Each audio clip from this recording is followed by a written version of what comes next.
Rabababababa, Rende Yoba Escanta, Rabababababa, Oh Rabababababa, Rende Yoba Rabababa, Rende Yoba Rasma de mon cœur.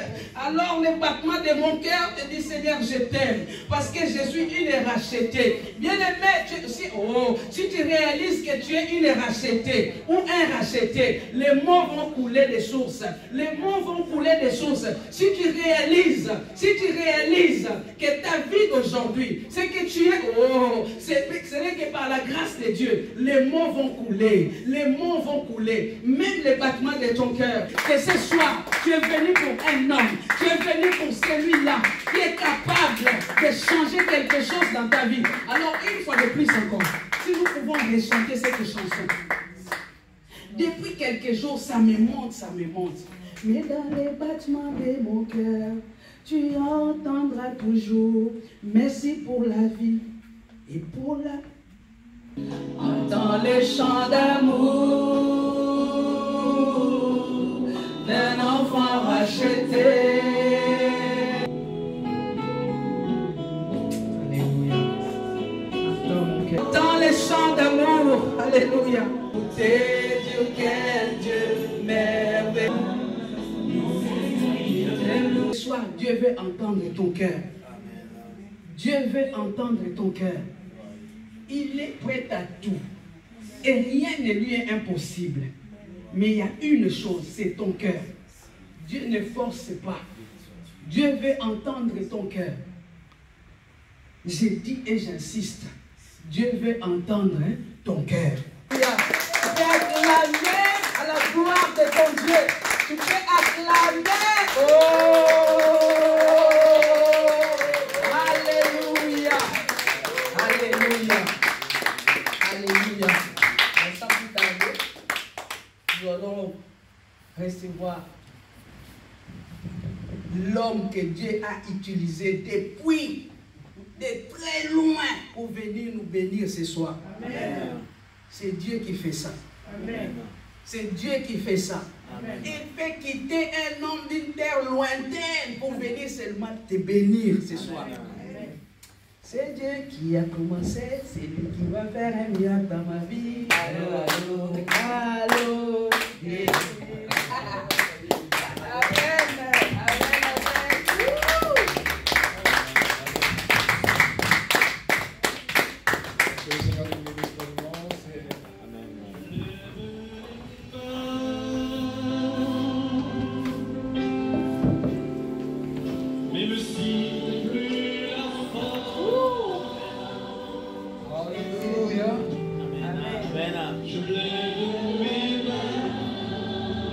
Quelqu'un veut commencer à lever ses mains pour commencer à acclamer le Seigneur.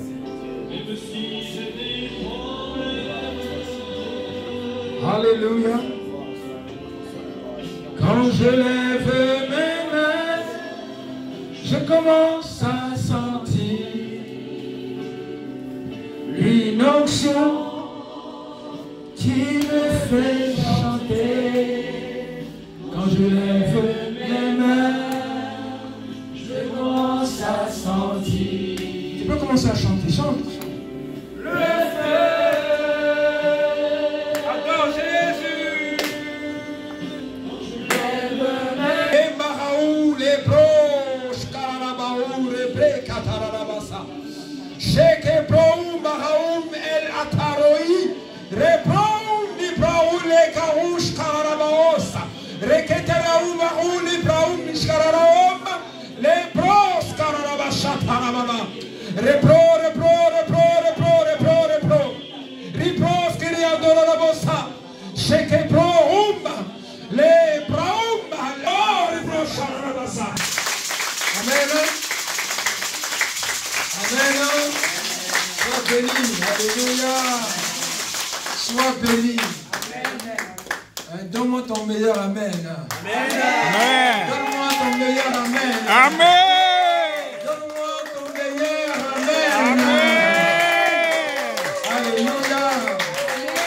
Donne-moi un amen puissant. Un amen d'adoption. Alléluia. Amen. Amen. C'est comme ça. Alléluia. Vous savez, dans le le ciel, le travail majeur que tous ceux qui espèrent, tous ceux qui souhaitent un jour être comme tu es maintenant dans le royaume de Dieu, ça serait les chants et les adorations. Amen. Amen. Nous allons chanter le Seigneur chaque jour. Amen. Ça serait tellement plus bon que le miel, que tout ce que tu peux imaginer. Ça serait une autre dimension parce qu'en vérité, les sensations ou les sentiments ou les émotions qu'on a sont limitées au corps. Amen. Yes. Mais lorsque nous sommes dans un corps naturel, amen, donc Dieu nous a donné les émotions essentielles pour que nous puissions vivre, pour que nous puissions nous sentir vivre et que nous puissions communiquer au mieux ce que nous ressentons, c'est-à-dire ce que l'âme ressent. Amen. Amen. Quelqu'un me suit? Amen. Mais lorsque nous serons morts et que notre corps physique, Dieu va nous donner un autre corps.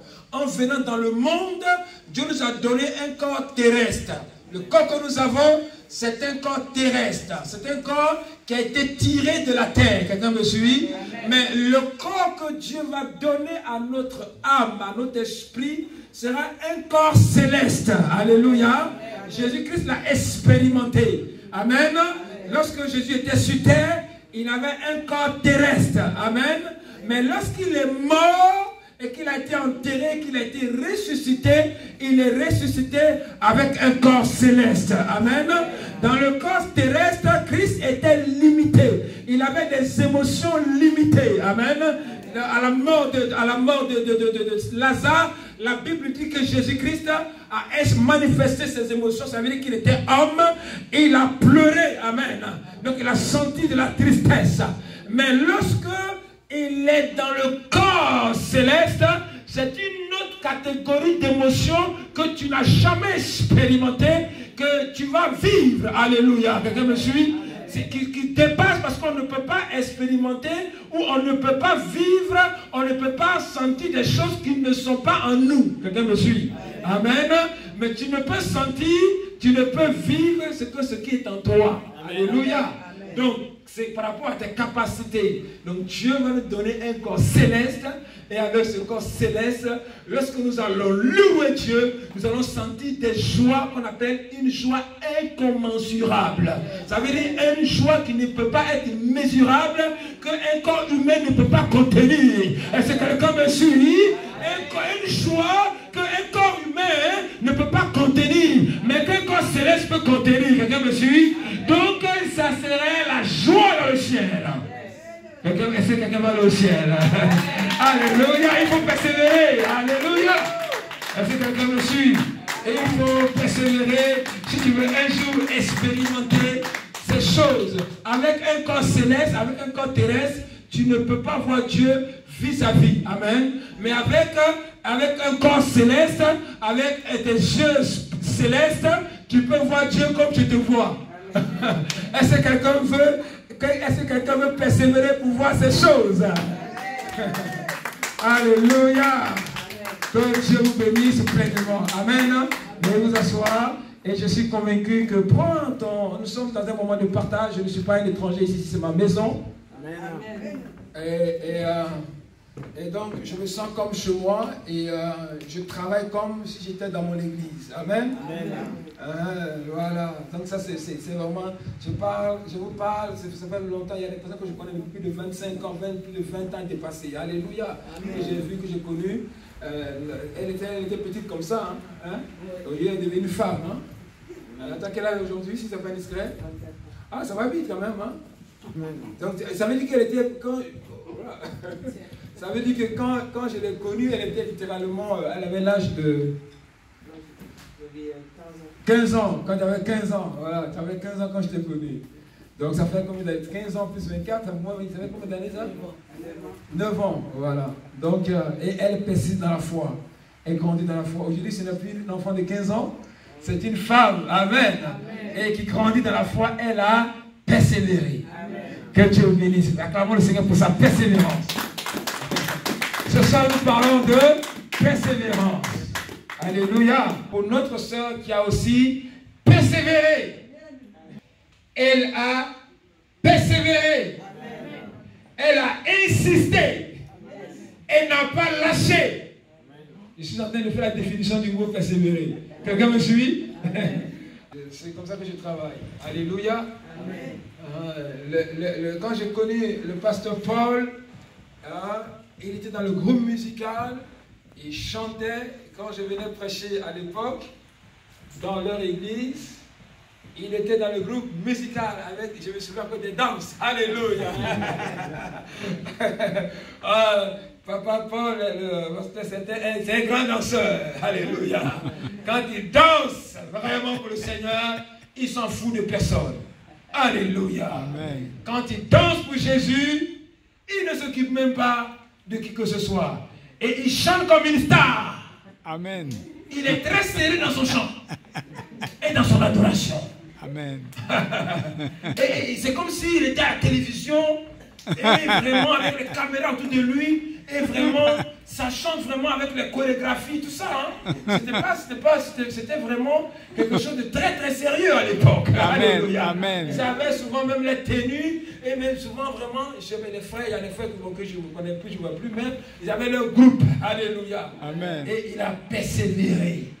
Amen. Il a tenu et il a continué. Amen. Je suis en train de définir le mot persévérer. Amen. Il a continué. Amen. De chanter, il a continué de danser. Amen. Et il danse toujours le dimanche. Alléluia. Amen. Et quand il y a des chansons qu'il aime bien, là les phases changent. Là il est dans une onction, il est dans une dynamique. Là c'était plus comme des danses. Il danse comme David. Alléluia. Amen. Et la Bible dit que la femme de David, malgré tous les, comment on s'appelle, tout ce que David pouvait, sa femme pouvait dire, ça n'a pas empêché David de danser. Il a persévéré dans sa danse malgré les oppositions. Quelqu'un me suit? Amen. Il a continué de danser. Ce n'est pas parce que sa femme a dit, mais tu es le roi. Mais pourquoi quand tu danses comme ça? Toi, tu es le roi, tu ne dois pas... Attention, tu dois vraiment faire des petits pas. Mais il dansait au point où même il avait des vêtements qui sont même presque tombés. Tellement il ne s'occupait pas de quoi que ce soit. Sa femme a dit, arrête de faire ça, tu me fais honte. Elle dit, maman, je préfère te faire honte. Mais je préfère ne pas faire honte à mon Dieu. Alléluia. Elle a continué. Il a continué de danser pour son Dieu. Et il a persévéré dans sa danse. Quelqu'un me suit? Je suis en train de définir le mot persévérer. On est déjà là-dedans. À l'école de dimanche, nous enseignait que persévérer, c'est comment? Percer pour voir. Amen. Percer pour voir. Donc ça veut dire qu'il y a une opposition. Il faut percer cette opposition afin de faire quoi? Afin de voir ce qui est derrière. Alléluia. Amen. Donc, persévérer, c'est faire quoi? Continuer malgré les luttes, malgré la fatigue, malgré le temps. Parce que en fait, la persévérance, son problème, le défi de la persévérance, c'est avec le temps. Amen. Son combat, c'est avec le temps. Amen. Son combat majeur, c'est le temps. Amen. Sinon, ne persévère pas qui veut. Si tu veux entrer, ou si tu veux pratiquer la persévérance, il faut être prêt pour affronter le temps. Parce que c'est le temps qui sera ton premier adversaire. Amen. Le temps qui passe, les choses qui ne changent pas, et malgré les choses qui ne changent pas, malgré le temps qui passe, tu dois continuer d'être résolu dans ta décision. Amen. Quelqu'un me suit? Amen. Qui c'est qui va te bénir ce soir? Je sens que tu vas te bénir ce soir. Vous savez, j'ai demandé à Dieu de me mettre dans une dimension d'enseignement. Alléluia. Amen. Appuyé de la puissance de Dieu. Ça veut dire que pendant que la parole passe, Dieu est en train de libérer, de guérir, de délivrer. Donc Dieu est en train de répandre son esprit. Chaque parole qui est libérée est un esprit. Est un esprit de vie. Jésus a dit, les paroles que je vous ai dites sont comment? Sont esprit d'abord. Souvent, moi je m'arrête. Je dis, mon Seigneur, apprends-moi à lire la Bible. Alléluia. Il faut des récitations. Mais non, il ne faut pas réciter. La parole est esprit et vie. Non. D'abord, il dit les paroles. Avant de dire et vie, il va dire la parole est comment? Esprit. Pour Nazareth là d'abord.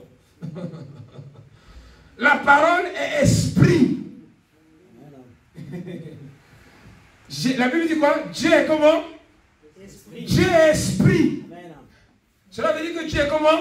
Dieu est parole. Amen. Au commencement était la parole. Amen. Et la parole était Dieu. Amen. Et la parole était Dieu et la parole est venue au milieu de nous. Amen. Donc Jésus, c'était un esprit. Un esprit parmi nous. Amen. Maintenant, il a dit, Dieu, en venant dans le monde, dans l'esprit, en venant dans le monde, tu m'as donné comment? Un corps. Donc, l'homme que tu es, c'est une parole, un esprit dans un corps. Tu me suis? Amen. C'est bon? Je ne suis pas avancé? Amen. Je suis un esprit dans un corps. C'est pour ça que je parle. C'est pour ça que quand quelqu'un est sourd et il ne parle pas, il va chercher à tous les moyens pour parler. La première réaction de l'être humain, il va chercher à exprimer. Parce que c'est avec la parole qu'il communique. Voilà. Donc c'est pour ça que quand tu pries pour un sourd, tu chasses l'esprit de surdité. S'il y avait un sourd dans la salle ce soir, il recouvrait la parole directement au nom de Jésus pour cette révélation. Amen. Si quelqu'un me suit en direct sur toi, tu es sourd, tu es guéri au nom de Jésus. Amen. Tu retournes la parole instantanément par la puissance de la parole. Amen. Amen. Amen. Quelqu'un n'a pas dit un amen bien. Amen. Dit un amen qui est rempli du Saint-Esprit. Alléluia. Amen. Donc, c'est l'esprit. Les paroles sont esprit. Maintenant, ces esprits-là, il y a deux types de paroles. Il y a des paroles, comment? Qui font quoi? Qui peuvent t'apporter la vie. Et il y a des paroles qui peuvent t'apporter la mort. Il dit, quoi? La mort et la vie sont au pouvoir de quoi? De la langue. Quand il parle de la langue, il parle de la parole. Sont dirigés par la parole. Quelqu'un me suit? C'est la parole. La parole que tu vas sortir, ça va donner soit la vie ou ça va donner la mort. Ça va libérer un esprit de vie ou bien un esprit de mort. Vous comprenez? C'est pour cela que Jésus dit dans sa parole, il dit quoi? C'est-à-dire, il faut préserver ton oreille pour ne pas entendre n'importe quoi. Si tu veux persévérer, si tu veux apprendre à persévérer, alléluia, on va voir les quatre pratiques, il faut que tu apprennes à avoir la vie. Parce que quand quelqu'un qui doit persévérer, il a du chemin à faire. Amen. Ce n'est pas quelque chose de tout de suite. Ça veut dire que tu as un long chemin. Amen. Donc, cela veut dire quoi? Ça veut dire que je dois marcher d'ici pour arriver par exemple à Paris. Donc déjà, j'ai déjà quoi? J'ai déjà ma destination dans la tête. Amen. Mais ma destination que j'ai dans ma tête, je ne vais pas l'atteindre comme ça. Il va y avoir ce qu'on appelle entre ma vie, entre ma destination que j'ai dans ma tête et là où je suis maintenant, il y a comment? Il y a une distance. Et sur cette distance-là, je ne sais pas ce que je vais rencontrer. Mais mon objectif premier, c'est d'arriver à Paris. Amen. Maintenant, en partant, moi je vais à Paris. En partant, j'arrive au RER. On dit qu'aujourd'hui, la RER est en grève. Il n'y a pas de RER. Mais toi, tu n'as pas non plus de voiture. Tu comptais vraiment dans ta tête, au préalable, qu'est-ce que tu voulais faire? Tu voulais aller à Paris, mais avec le RER. Maintenant, on te dit que le RER est comment? Il y a les grèves. Qu'est-ce que tu fais? Est-ce que tu abandonnes ton projet d'aller à Paris parce qu'il y a la grève, ou est-ce que tu continues? Quelqu'un me suit? Est-ce que tu continues? Mais si je continue, avec quel moyen? Parce que moi, j'avais déjà prévu mes moyens à moi. Maintenant, le moyen que moi j'ai prévu est supprimé, est bloqué. Je fais comment pour arriver à Paris? J'ai une autre solution en tant qu'humain. Soit je marche pour aller, mais en marchant pour aller, si je décide de marcher pour aller, à un moment donné, qu'est-ce qui va se passer? Je vais me fatiguer. Et je vais me poser maintenant la question, est-ce que ça vaut la peine d'aller à Paris? Ou bien je retourne, ou j'abandonne? Maintenant, qu'est-ce qui va motiver mon courage? Qu'est-ce qui va faire que j'aurai toujours envie d'aller à Paris? Qu'est-ce qui va se passer? C'est moi qui vais déterminer ça. Quelqu'un me suit? Est-ce la raison pour laquelle je vais à Paris? Est-ce que c'est tellement important? Qu'est-ce que ça va m'apporter? Qu'est-ce que ça va changer dans ma vie? Est-ce que ça vaut le coup que je fasse toute cette distance à pied pour aller? Est-ce que quelqu'un me suit? Amen. Donc ce n'est pas moi qui va déterminer quoi? L'importance, la valeur de ce que tu vas faire à Paris. C'est à toi de pouvoir faire quoi? De pouvoir le déterminer, de pouvoir le peser et voir est-ce que ça vaut le coup d'aller vraiment à Paris coûte que coûte. Si je saisis d'abord la valeur de ce que je veux faire à Paris, et même si le RER se bloque, même si les taxis ne fonctionnent pas, même si la distance est longue, ce que je vais chercher à Paris est tellement important que rien ne peut m'arrêter. Je suis en train de parler de la persévérance ce soir. Est-ce que quelqu'un me suit? Est-ce que quelqu'un me suit? Si tu me suis, acclame le Seigneur. Alléluia. Est-ce que tu comprends? Est-ce que tu commences à comprendre ce que je suis en train de dire? Est-ce que tu es en train de comprendre ce que je suis en train de dire? Amen. Maintenant, dans ta vie, quelles sont les destinations que tu veux atteindre? Dans 1 an, dans 2 ans, dans 3 ans, dans 4 ans. Cela veut dire quoi? Cela veut dire quoi? Cela veut dire que ça nécessite que je prenne du temps de faire quoi? De voir, de peser comment? La valeur de la chose que je veux. Je veux par exemple un mari. Est-ce que ça vaut le coup? Alléluia. Est-ce que c'est vraiment important pour moi? Qu'est-ce que ça va comment changer dans ma vie? Qu'est-ce que ça va m'apporter? Alléluia. Que Dieu te bénisse. Qu'est-ce que ça va m'apporter? Et c'est ce que nous allons voir dans tous les parcours de la Bible, les exemples que nous allons prendre. C'était ça en fait. Alléluia. C'était ça en fait. Et quand ils ont vu la valeur, ce que ça leur a apporté, ils étaient fait quoi? Ils ont fait quoi? Ils étaient prêts à faire quoi? À payer le prix pour pouvoir avoir cette chose. Le prix du temps, le prix de la difficulté, le prix de la résistance, le prix de l'opposition, le prix de... Alléluia! Est-ce que quelqu'un me suit? Alléluia! Oh, Jésus de Nazareth. Pourquoi les gens abandonnent? Pourquoi les gens laissent tomber? Parce qu'ils n'ont pas pris le temps de peser la valeur de la chose pour laquelle ils vont se battre. Alléluia! Quelqu'un me suit? C'est ce temps-là. On ne prépare le temps. Jésus dit, on ne jette pas quoi? Des pierres précieuses au ponceau. Parce qu'ils ne vont pas prendre le temps d'apprécier. Ils ne vont pas prendre le temps de persévérer pour avoir ça. Ils ne vont pas prendre le temps. Oh my God. Ils ne vont pas payer le prix pour ça. Parce qu'ils ne connaissent pas la valeur de ça. Vous connaissez tous l'histoire de ce monsieur qui a racheté un champ. Pourquoi Pourquoi d'après vous, il a racheté ce temple? Pourquoi il a acheté un champ? La Bible dit qu'il a vu un champ. Il y avait plusieurs personnes qui ont passé devant le champ. Ils sont passés. Le champ, pourquoi il n'y avait pas beaucoup de personnes qui voulaient ce champ? La valeur. Un champ au bord de la route, comme ça en train de traîner, et puis mis à vendre. Mais il n'y avait pas d'acheteur.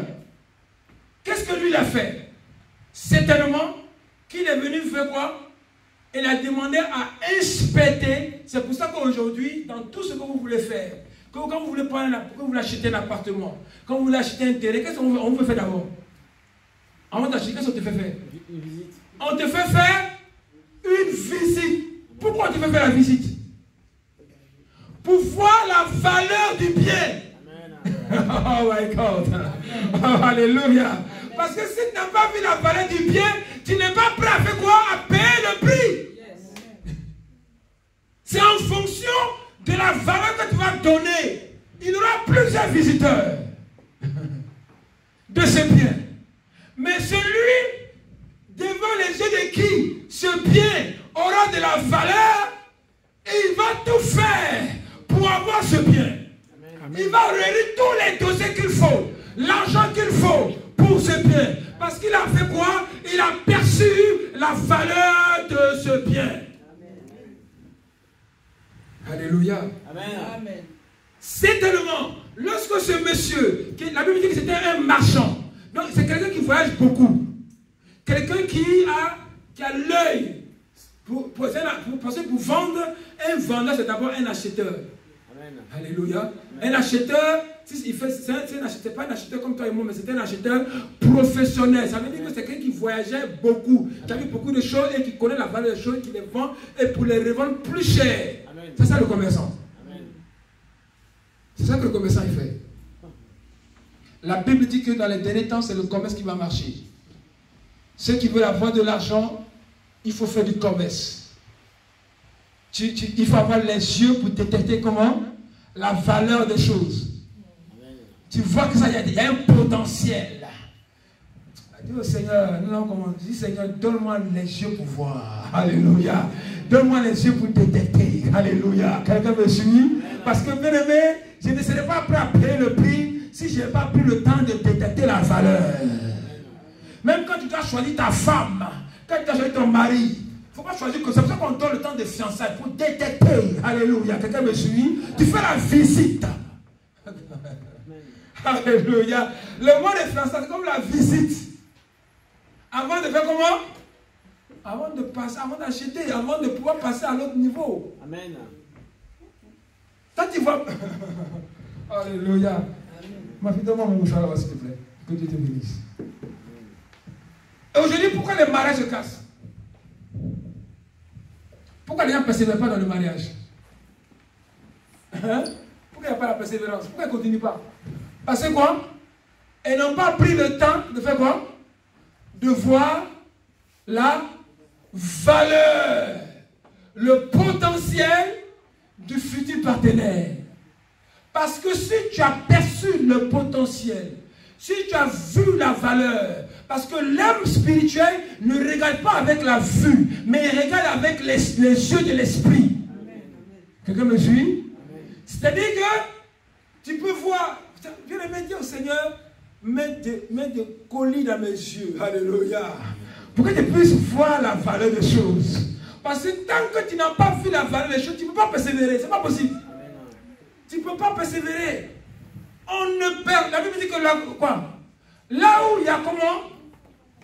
Là où il y a ton trésor, c'est là-bas qu'il y a ton cœur. C'est là-bas parce que la persévérance, ça demande du cœur. Il faut avoir vraiment parce que la détermination, la persévérance, le désir de continuer, ça vient du cœur. Hein? Ça vient du cœur. Quelqu'un me suit? Amen. Pour résister, pour tenir tête à quelqu'un, il faut avoir du cœur. Hein? Pour vouloir quelque chose, vouloir, ça vient du cœur. Aimer, ça vient du cœur. Tout ça, c'est le cœur qui parle. Quelqu'un me suit? Amen. Donc, si je n'ai pas vu un trésor au travers de la personne. Mon cœur ne sera pas dedans. Hein? À la moindre difficulté, comment qu'est-ce que je fais? Qu'est-ce que je fais? Mais j'abandonne parce que ce n'est pas un trésor. Ce n'est pas quelque chose qui a de la valeur pour moi. Alléluia. C'est pour ça que Jésus-Christ, alléluia, il dit, il compare comment? Il compare quoi? Il compare, alléluia, il compare le royaume des cieux à quelque chose de là qui a de la valeur. Il dit, c'est la royaume des cieux est comme, le royaume des cieux est comme quelqu'un qui est parti attends, et le royaume de Dieu est comme, parce qu'il veut qu'on réalise ce que c'est quelque chose, c'est une réalité qui a de la valeur. Regarde avec tes yeux naturels, telle sœur, est-ce que tu vois en elle du potentiel, de la valeur, du potentiel? Quand là-bas, tu vas décider ça. Ce qui fait qu'un homme, la Bible dit quoi? Il y a 4 choses que je ne comprends pas. Elle a dit quoi? Les traces d'un jeune homme, hein, comment les traces d'un jeune homme derrière la jeune fille. Hein, alléluia. Pourquoi? Parce qu'il ne comprend pas comment un homme peut tracer une fille. Il est là, toute sa pensée est sur une fille. Il n'endort pas la nuit. Pourquoi? Parce qu'il a vu dans cette femme de la valeur. Et comme il a de la valeur, qu'est-ce qui va se passer? On dit, son cœur, cette valeur est devenue, comment on dit, trésor pour lui. Amen. Et donc, qu'est-ce qui va se passer? Son cœur sera sur ce trésor. Au point où même il y a des hommes qui appellent les femmes trésor. Hein? C'est pas vrai? Trésor, mon trésor. Alléluia. Ça, c'est une femme qui a découvert comment? Le potentiel de son mari. C'est pour ça qu'elle appelle mon trésor. Si tu vois dans un couple où l'homme appelle sa femme par son nom, c'est un problème. Ça veut dire que cet homme n'a pas perçu, il a pris cette femme-là, mais il n'a pas pris, il a pris. Bon, il a pris. Alléluia. Alléluia. Jacqueline, je t'appelle là, tu ne te rends pas compte. Ça fait un moment que je suis en train de t'appeler, Jacqueline, mais enfin, Jacqueline. Ça, il y a un problème dans ce couple. Mais quand tu vois dans un couple, mon trésor, mon amour, mon ceci, ça a été... C'est quelqu'un, avant de rentrer dans la relation, qui a vu le potentiel. Amen. C'est pour ça que Jésus dit, si tu as trouvé